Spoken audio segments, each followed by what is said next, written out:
السلام عليكم الخوت، فيديو جديد معنا.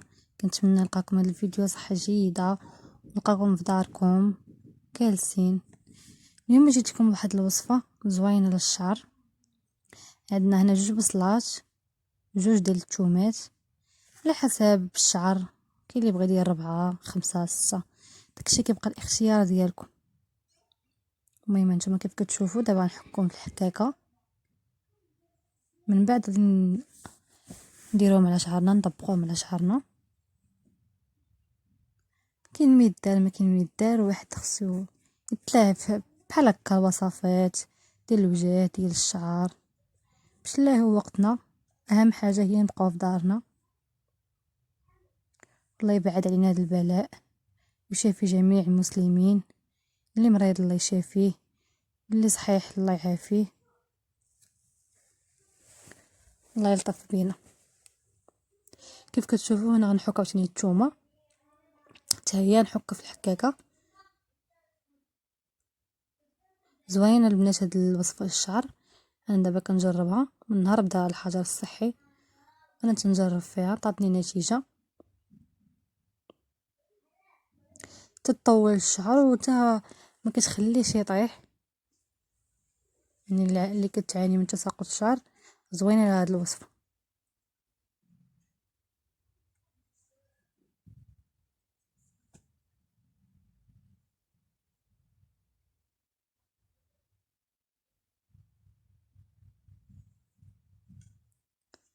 دابا ساليت الحكان صافي، غادي نبدا نديرو على الشعر. ديروه في الفروه ديال الشعر، ماشي ديروه من الفوق، ما غاديش يستافد منه الشعر. يعني خصكم تحلوا مزيان الجلده كيف كتشوفوا هنايا في الفيديو، وديروها مزيان في الفروه ديال الشعر باش الشعر يستافد من هذه المكونات. كما كيف كتشوفوا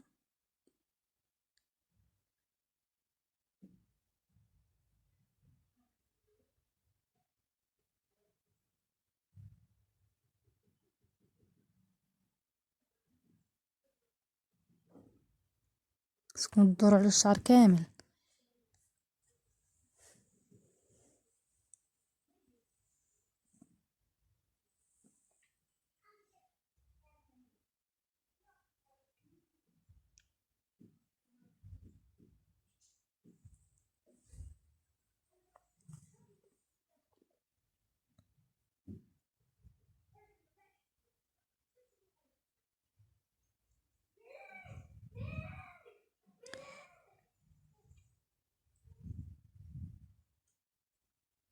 صافي، ومن بعد غادي تدوز مشطوفيه باش داك المكونات تدخل مزيان في الجلده. كنتمنى يعجبكم هذا الفيديو وتعجبكم الوصفه ديالي وتلقى لكم النتيجه ان شاء الله يا ربي. يعني ما كنديروش شي حاجه اللي ما كانتش مجربه، يعني انا قلت لكم هذه مجرباها عاد باش بغيت نشاركها معكم. المهم من بعد ملي غتساليو كديروا شي سلوفان بحال هكا ولا ميكا ولا بلاستيكا كيف ما كان عندكم، ديروها في الشعر باش الشعر يعرق مزيان يستافد من داكشي. ما تنسوناش من الجيم بكومونتير.